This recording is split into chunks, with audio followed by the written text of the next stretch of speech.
What's a piece of information you learned that feels illegal to know?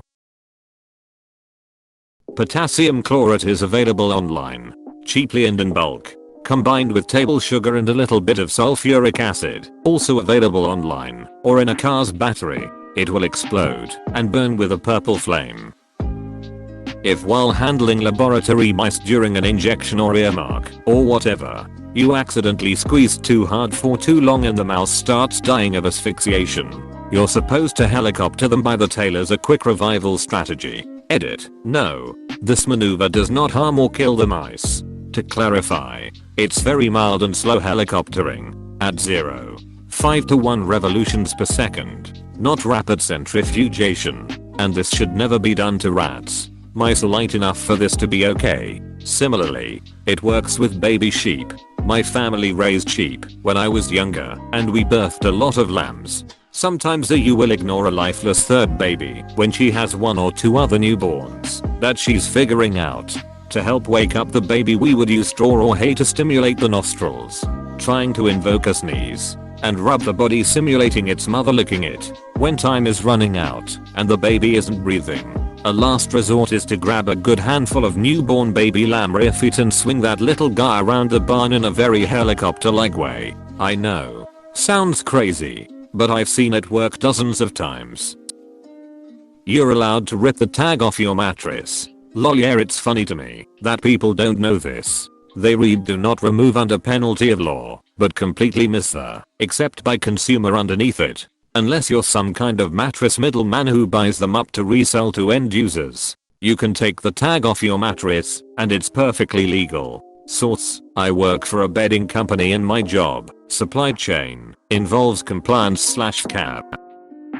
The chemical formula for nitroglycerine. Don't mix that up with your Gatorade. Could have explosive diarrhea. Even though the joke is tastes like chicken, humans actually taste like pork according to Cannibal Z.G. Arthur Shawcross, which made perfect sense to me when I found out. In med school we dissected cadavers including human muscle and fat, and xenografts, tissue transplants from one animal to another, are generally pig or cow, e.g. porcine heart valves are still used for heart surgery in humans. The little eye in a circle on YouTube ads is clickable, and if it's an unskippable ad you just click it, and click stop seeing this ad and you're back to your video. If you put a wet Jolly Rancher on a cold window and let it freeze then pull, the window will break. This sounds like something you learned by accident. Suppose you were a member of a jury. If you were persuasive enough, you could convince your cohorts to render a verdict of yeah. Well, the defendant totally did the thing that they're accused of having done, but they shouldn't get in trouble for it on account of the law itself being stupid. That's a bit of a dramatized oversimplification, but jury nullification is a real thing. It isn't illegal to discuss, but as you can imagine, there are quite a few folks in the legal world who would really prefer that jurors not know about it. For one thing, the knowledge has led to a recent rise in acquittals for drug-related charges. But more important still is the fact that people who bring up the practice tend to be, and this is a technical, legal term, annoying as all hell. TL. Doctor, you can legally pee off judges and lawyers while freeing criminals. The ducks at my park are free. I was once helping to clear out some old belongings of a person who had passed away many years before. In those belongings were maps, notes, and other documents detailing intelligence plans and documenting foreign posts. I'm sure it's all well past being useful, but I did later learn the person was a well-respected expert in his obsolete field with 3-letter agencies. Even found an envelope addressed to someone at the NSA, containing nothing but commercial product manuals, postmarked late 1960s. How a nuclear bomb works. Apparently it's just a uranium bullet being fired at another piece of uranium. You have to fire them at each other really hard. If you try to just gently push them together, a small nuclear reaction will start that will heat the air enough to blast them back apart, but not a proper nuclear explosion. That's called a fizzle. You fire the uranium bullet with enough force it pushes through that reaction and causes an even more extreme reaction. That's the big boom. How to make a fertilizer bomb. So basically at our school, if there's an intruder we are supposed to lock the classroom doors and hide, while the teachers stay on their computers waiting for the all clear code. No student is supposed to know the code, because if so it could put us at risk of more problems if a lockdown was to occur. At school I was waiting in the hallway for the bell to ring, when I look through the window leading to the school receptionist office, when I see this large book. It had the all clear code right on the front page. I thought schools was supposed to have reliable security. That there is no federal law preventing a private citizen from owning a flamethrower.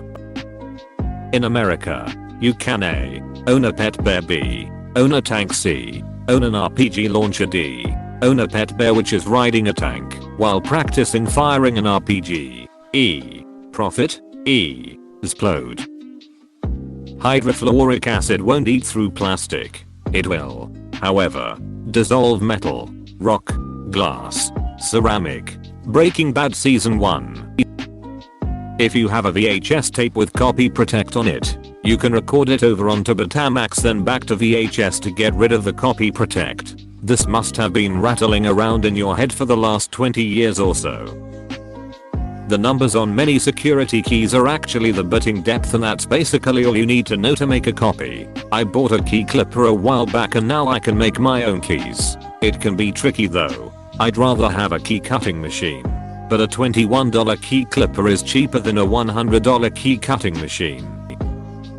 Social media tracks you to the point that it records every message you write and stores it in a database. Every call, message, voice message, image and posts are recorded. You are being monitored to the point that the computer even times the amount of time you spend looking at each post, and the longer the time is on topic the more of those types of videos you get, just to keep you engaged in the app and entertained. Over time the computer learns everything about you and knows you better than you know yourself. Edit, spelling/grammar.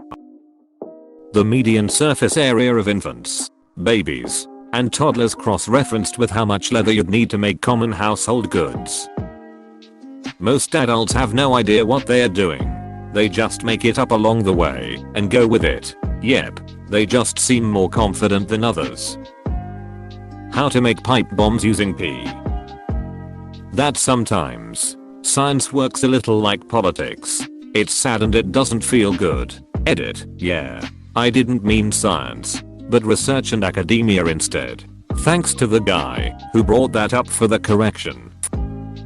Warning, you may be barred from serving on a jury if you read the following. Jury nullification. Juries can do it, but lawyers can't tell them about it. It amounts to them simply ignoring the evidence when they don't agree with the law.